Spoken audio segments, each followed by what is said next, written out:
7h09 de volta com o Manhã no Ar e a gente volta a falar dos casos da área policial, porque um policial militar foi detido na noite de ontem, suspeito de atuar como informante de traficantes aqui em Manaus. A repórter Tamires Cléia está ao vivo e vai trazer mais detalhes para a gente. Tamires, a identidade desse policial foi confirmada, foi revelada? Foi sim, Adriane. Foi confirmado, o nome dele é Josinaldo Soriano Silveira.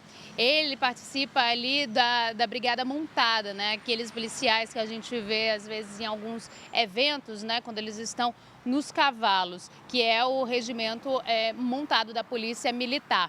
E o que aconteceu foi que ele foi detido por uma operação da DRCO, que é o Departamento de Repressão ao Crime Organizado. E os policiais acreditam que ele repassava informações a traficantes, informações importantes, como que tipo de operações iriam acontecer, quando iriam acontecer e quem seriam os alvos dessas operações. Então, esse tipo de informação repassada para traficantes acabava atrapalhando, inclusive, o trabalho da polícia e, por isso, ele foi identificado, a polícia conseguiu chegar até ele, porque muitas operações acabavam frustradas e aí eles chegaram ao nome desse policial. Até agora, a Polícia Civil disse que não vai se pronunciar sobre o caso. A Polícia Militar informou que já pediu tudo que a Polícia Civil tem ali de provas, né, contra esse policial, para que possa instaurar um procedimento administrativo, para que possa investigar. A Corregedoria também deve instaurar ali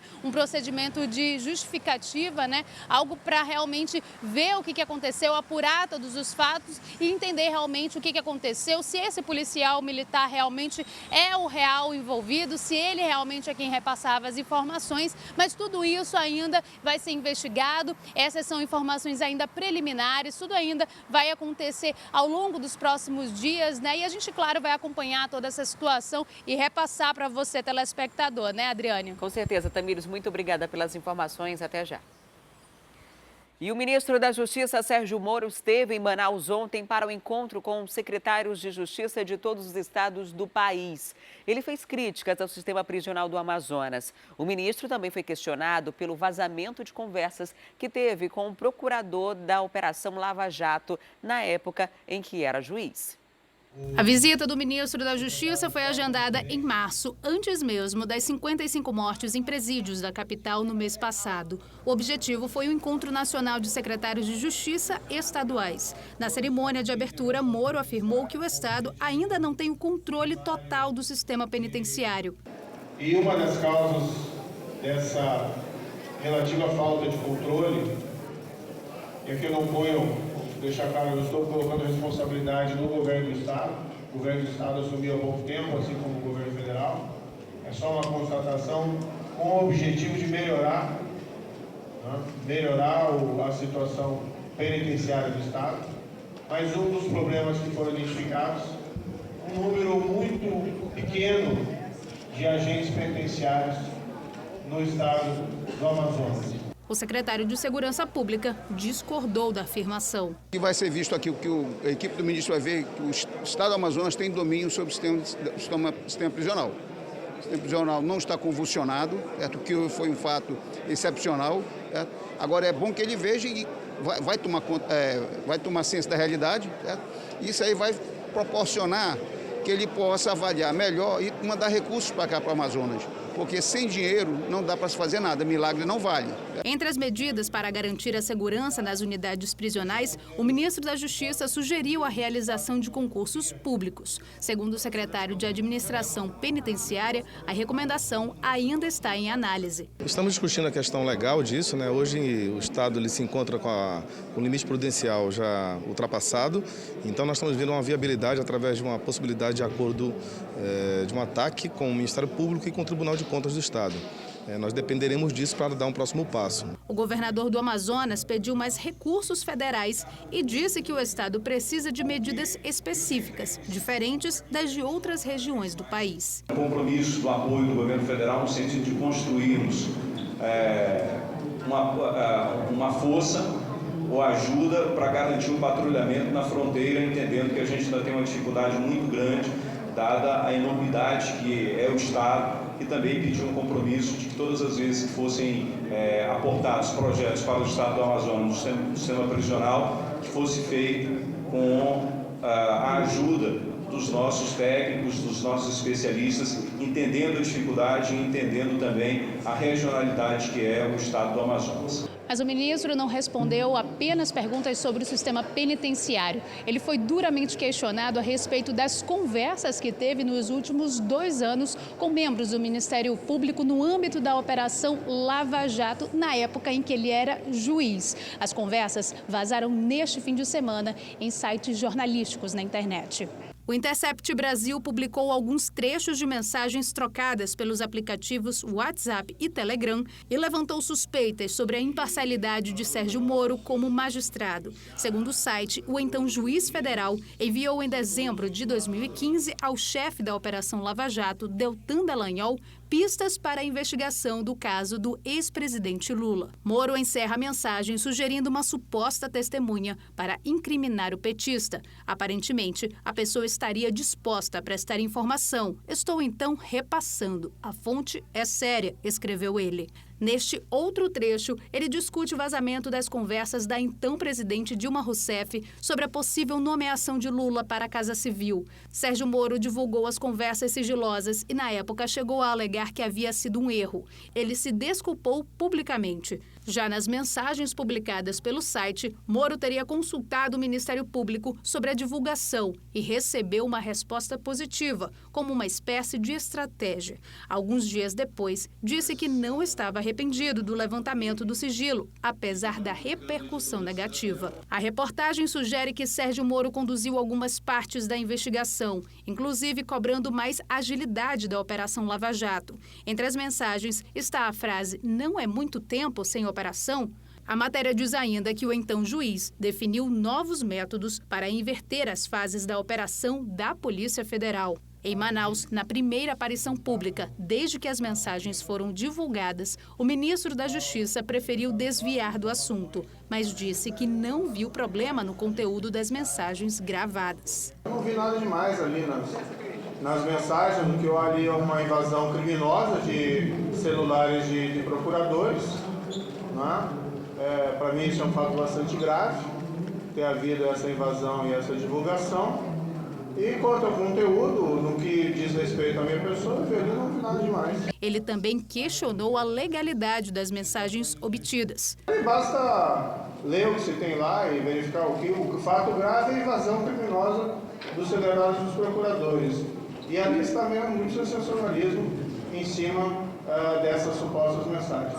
A maioria dos políticos amazonenses concordou com o posicionamento do ministro. O que eu observei, não vi nada de relevante nas conversas, porque não deixa de ser o Estado, é o Estado acusador, que é o Ministério Público, e o Estado juiz, que na época era hoje ministro Sérgio Moro. Então não vi nada de relevante até o momento que foi informado. E se tiver algum tipo de conluio, no sentido de prejudicar A ou B, você tem que rever essas questões, é normal. Mas na Lava Jato, não. A Lava Jato é uma realidade, não tem como voltar atrás. Isso aí não tem a menor dúvida. E o coordenador da Lava Jato, que também está envolvido nessa polêmica, também se defendeu por meio de redes sociais. Depois das revelações do site The Intercept sobre os trechos de mensagens atribuídas a procuradores da Força Tarefa da Lava Jato em Curitiba e ao então juiz Sérgio Moro, atual ministro da Justiça, o coordenador da Força Tarefa da Lava Jato, Deltan Dallagnol, se manifestou. Em primeiro lugar, é muito natural, é normal que procuradores e advogados conversem com o juiz, mesmo sem a presença da outra parte. O que se deve verificar é se nessas conversas existiu conluio ou quebra de imparcialidade. As mensagens foram divulgadas pelo site no domingo. The Intercept disse que procuradores, entre eles o Deltan Dallagnol, trocaram mensagens com Moro sobre alguns assuntos investigados. Ainda segundo o site, o então juiz Sérgio Moro orientou ações e cobrou novas operações dos procuradores. Tentar imaginar que a Lava Jato, a essas alturas ainda mais, é uma operação partidária, é uma teoria da conspiração que não tem base nenhuma. A Lava Jato é contra a corrupção, seja de quem ela for. nós vamos continuar dispostos e disponíveis para prestar esclarecimentos sobre fatos e sobre procedimentos da nossa responsabilidade, a fim de manter a confiança da sociedade plena na nossa legitimidade da atuação e na legalidade e licitude da nossa atuação. As revelações sobre as trocas de mensagens entre os procuradores da Operação Lava Jato e o então juiz Sérgio Moro sobre o caso que levou à prisão do ex-presidente Luiz Inácio Lula da Silva puseram na berlinda a maior investigação anticorrupção do país. Lula, que cumpre pena de 8 anos e 10 meses de prisão, sempre considerou sua condenação fruto de uma conspiração político-judicial para impedir que a esquerda voltasse ao poder. Seus advogados consideraram que os vazamentos demonstram isto e já pediram o pleno restabelecimento da liberdade do líder. Em Brasília, esse grupo pediu a libertação do ex-presidente. E o vice-presidente, o general Hamilton Mourão, disse ontem que não vê nada demais nas conversas entre o ministro Sérgio Moro e membros da Força-Tarefa da Operação Lava Jato. Para o vice-presidente da República, as conversas foram divulgadas fora do contexto original e defendeu a credibilidade do ministro. Mourão disse ainda que os processos da Lava Jato não devem ser questionados, pois todos passaram por primeira, segunda e alguns chegaram até a terceira instância. E daqui a pouquinho a gente vai voltar a falar sobre isso, porque alguns especialistas dizem que isso deve enfraquecer a Operação Lava Jato. A defesa do ex-presidente Luiz Inácio Lula da Silva já entrou, inclusive, com recurso para tentar cancelar a legalidade das leis que o condenaram e o colocaram na cadeia. Daqui a pouquinho eu volto a falar sobre esse assunto, porque durante essa visita aqui em Manaus, o ministro Sérgio Moro também visitou unidades prisionais, visitou 3 unidades prisionais na BR-174 aqui na capital. No mês passado, 55 detentos foram assassinados dentro de presídios. Durante a tarde, Sérgio Moro e Wilson Lima foram ao Instituto Penal Antônio Trindade, o IPAT, ao Centro de Detenção Provisória Masculino 2 e ao Complexo Penitenciário Anísio Jobim, Compage. No CDPM-2, foi inaugurada uma oficina de refrigeração que vai oferecer aos detentos cursos de instalação e manutenção de condicionadores de ar. Já no Compage, o ministro e governador conferiram o início das atividades de uma panificadora, resultado de uma parceria do governo do estado com a iniciativa privada e o Departamento Penitenciário Nacional. 60 detentos participarão dos cursos de padeiro e confeitaria. Ainda no Compage, o ministro conheceu a fábrica de chinelos. No CDPM-2, o ministro da Justiça e Segurança Pública visitou uma horta e conversou com a tropa do Grupo de Intervenção Penitenciária.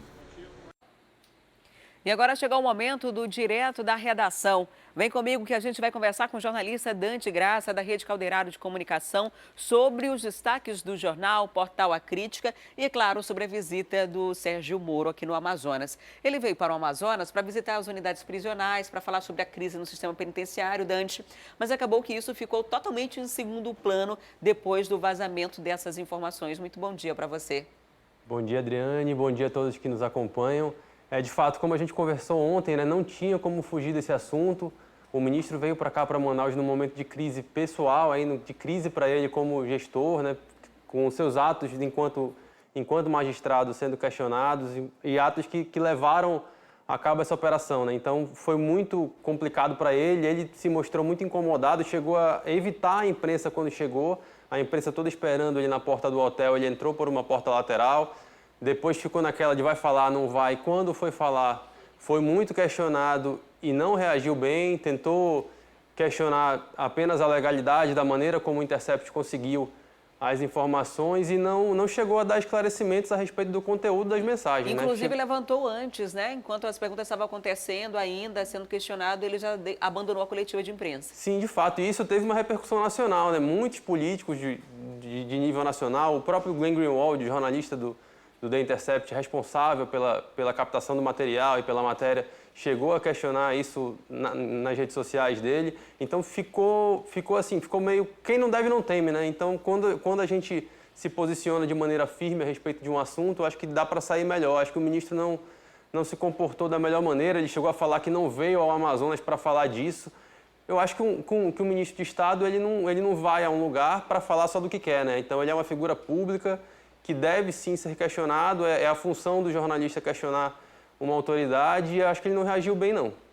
Com certeza, né, Dente? Isso está repercutindo muito, inclusive até a mesma permanência dele no cargo, né, como ministro, levando em consideração que ele era o juiz da Lava Jato, que levou a prisão do ex-presidente Luiz Inácio Lula da Silva, colocou em xeque aí todo o PT e também os outros partidos que faziam parte desse processo de investigação, que contempla praticamente todos os partidos do Brasil, né? Vale lembrar isso, que são raríssimas exceções, e diante desse cenário ele optou por se esquivar de dar respostas diante das denúncias. Agora, o que me chama a atenção é que é um tanto quanto curioso ouvir do ministro Sérgio Moro reclamação de vazamento de áudios, né? Sendo que ele foi questionado durante todo o processo de investigação que ele teria feito vazamentos seletivos, né? Esse é o argumento da defesa de Lula, por exemplo. E na época ele chegou a defender o interesse público quando comandou esses vazamentos, aí quando liberou material que em tese não deveria ser liberado, né, para a imprensa, ele defendeu o interesse público nisso. E agora ele se esquiva desse interesse público como se fosse normal um procurador da República que está acusando um determinado agente conversar com o juiz que vai julgar, que deve ter um julgamento imparcial, que deve ter um julgamento isento. E só do fato dele estar ali por dentro desse processo, de sabendo os passos da operação, já coloca em xeque muita coisa. É importante a gente frisar que a Lava Jato tem diversos personagens, tem a força-tarefa envolvida. E quando os agentes principais se colocam nessa função de vulnerabilidade, acaba prejudicando o trabalho de outras pessoas que estão ali. Não dá para a gente chegar e simplesmente dizer que é tudo podre na Lava Jato, que não é. Tem muita gente ali que trabalhou de fato, que se dedicou de fato às investigações, às apurações, e essas conversas podem sim colocar em xeque. Não acho que sejam suficientes para mudar decisões, mas levantam suspeições que podem ficar com carimbo ali que complicar um trabalho que foi desenvolvido ao longo dos anos. Né? O próprio ministro diz que as conversas não têm nada demais. O procurador, também responsável pela investigação, diz que é comum ter esse tipo de conversa. A preocupação é que essa conversa, ou o vazamento dela, possa atrapalhar o processo de investigação que condenou várias pessoas. A gente não pode, de forma alguma, anular as provas que foram conseguidas a alto custo durante todo o processo de investigação. E a gente não está falando única e exclusivamente do ex-presidente Lula, mas de todos os outros envolvidos nesse processo, a operação que, inclusive, continua. Mas, diante desse cenário, há muita pressão. Uma das pressões, inclusive, da própria OAB, que já se manifestou. O próprio deputado federal daqui do Amazonas, Marcelo Ramos, deu uma entrevista à Reuters dizendo que o ideal seria que, nesse momento de crise, o ministro Sérgio Moro se afastasse de suas funções, porque ele é o ministro de Justiça. Foi exatamente o posicionamento da OAB também nessa questão. O mesmo. E também que o Deltan se afastasse também da investigação para que não comprometesse o todo. Por enquanto, nenhum dos dois se manifestou nesse sentido de que pretende fazer isso. E o presidente da República disse também que não vai falar enquanto não conversar com o Moro pessoalmente. Ele está se esquivando ali. Ele sabe que é uma situação complicada, que, inclusive, eu acho que nesse ponto ele age com uma cautela que, para a função que ele exerce, talvez seja até necessária, porque senão ele vai sair numa defesa cega, como o presidente costuma fazer em alguns assuntos. Então, eu acho que ele prefere não falar para evitar se colocar como parte de um processo que, nesse caso específico, ele não tem participação em nada, né? A gente vai continuar acompanhando, porque esse assunto deve repercutir ao longo do dia inteiro e dos próximos dias, porque a defesa de Lula já entrou com um processo para pedir a nulidade das provas que o colocaram na cadeia, né? Sim, ele tem várias, tem duas aí ações, pelo menos, que devem ser questionadas, devem ser julgadas esse mês no STF. Uma, inclusive, deve ir para a pauta hoje, que é um julgamento na segunda turma, de um processo que, na verdade, é anterior a isso, né? Que a defesa do Lula questiona uma decisão monocrática do relator da Lava Jato no STJ, o ministro Félix Fischer, que tomou uma decisão monocrática a respeito de um recurso. O que é uma decisão monocrática? Ele decidiu sozinho um recurso da defesa do Lula pedindo habeas corpus. E para a defesa do ex-presidente, esse recurso deveria ser julgado pelo colegiado, por toda a turma ali do STJ. Então, eles estão com esse recurso hoje. Esse recurso estava sendo julgado de maneira eletrônica, ou seja, os ministros da segunda turma do STF não precisavam se reunir para isso, mas o ministro Gilmar Mendes pediu vista e hoje recolocou o processo em pauta, que deve ser analisado hoje. Mas eu acho que a grande questão hoje vai servir para a gente ver como é que está o posicionamento dos ministros, porque no final do mês, está pautado para o dia 25, tem um outro recurso da defesa, que também foi pedido vistas pelo Gilmar Mendes, que trata especificamente do pedido de suspeição do juiz. Esse pedido foi feito, essa ação foi ingressada aí pela defesa do Lula, quando, logo no momento que o Sérgio Moro aceitou o convite para ser ministro do Jair Bolsonaro. Então, no entendimento da defesa do ex-presidente Lula, isso coloca em suspeição todas as ações dele enquanto magistrado dessa questão. E esse caso, sim, pode sofrer algum tipo de influência desse vazamento das conversas. A gente não sabe o que mais pode vazar até lá, né? O Intercept vem falando que tem muita coisa ainda para sair, inclusive áudios e vídeos. Então, se não é parte específica do processo, isso pode ajudar a direcionar alguma coisa nessa hora de decisão. Os vazamentos de informações de áudios, por exemplo, sem autorização judicial, elas não podem ser utilizadas necessariamente como provas dentro de um processo, porque quando não há uma autorização. Mas ainda, como foi feito na época da Lava Jato, quando houve vazamento de algumas informações, a justificativa era conseguir o apoio popular para pressionar o governo, a justiça, a dar continuidade ao processo. Então, esse discurso pode ser usado agora de forma reversa contra a própria equipe de força-tarefa e de investigação da Lava Jato, né, Dante? Acaba direcionando a opinião pública de alguma forma, né? Eu assim, não acredito que isso vá gerar alguma consequência muito brutal, assim, a ponto de uma liberdade do ex-presidente Lula. Agora, coloca muito em xeque esse processo do triplex, né? Porque a matéria, além de trazer os vazamentos, ela cruza alguns detalhes ali. A matéria, é importante a gente falar dessa matéria de 2010 do jornal O Globo, porque ela é tratada na decisão do então juiz Sérgio Moro como probatória para aquela questão do triplex. E a própria matéria, até ela mostra, a matéria agora do Intercept mostra algumas incongruências ali entre a decisão e a própria matéria. Então, nessa questão do triplex, isso pode acabar tendo algum efeito, né, positivo para o ex-presidente Lula. Agora, é importante lembrar também que ele já tem outras condenações, já é condenado pela questão do sítio em Atibaia, né, a 12 anos de prisão, e não tem nada a ver com o Sérgio Moro nessa questão. Foi uma decisão da juíza Gabriela Hart, que substituiu ele lá na vara de Curitiba. É mais, a princípio, uma questão de moralidade do que de legalidade, né, que está sendo discutida, e isso pode fazer com que haja mudanças no primeiro escalão do governo federal. Agora, Dante, só para reforçar, o que vai ser analisado hoje pelo Supremo não é nada a ver com esses áudios vazados agora. Não. Já era um processo que já estava lá e previsto para a data de hoje, inclusive. Sim. Salvo engano, desde novembro ou dezembro do ano passado, que é justamente esse recurso em relação a uma decisão do ministro Félix Fischer, do STJ, que tomou uma decisão monocrática, decidiu sozinho a respeito de um recurso do ex-presidente Lula que pediu um habeas corpus. Então, é essa questão que vai ser analisada hoje, mas acaba servindo para a gente acompanhar o posicionamento dos ministros que lá na frente vão julgar um pedido de suspeição. Para a gente sentir um clima, né, de como que está por lá. É um esquenta bom. Muito obrigada, Dante, por sua participação. Um ótimo dia para você aí na redação de A Crítica. Obrigado, Adriane. Até amanhã. Até lá.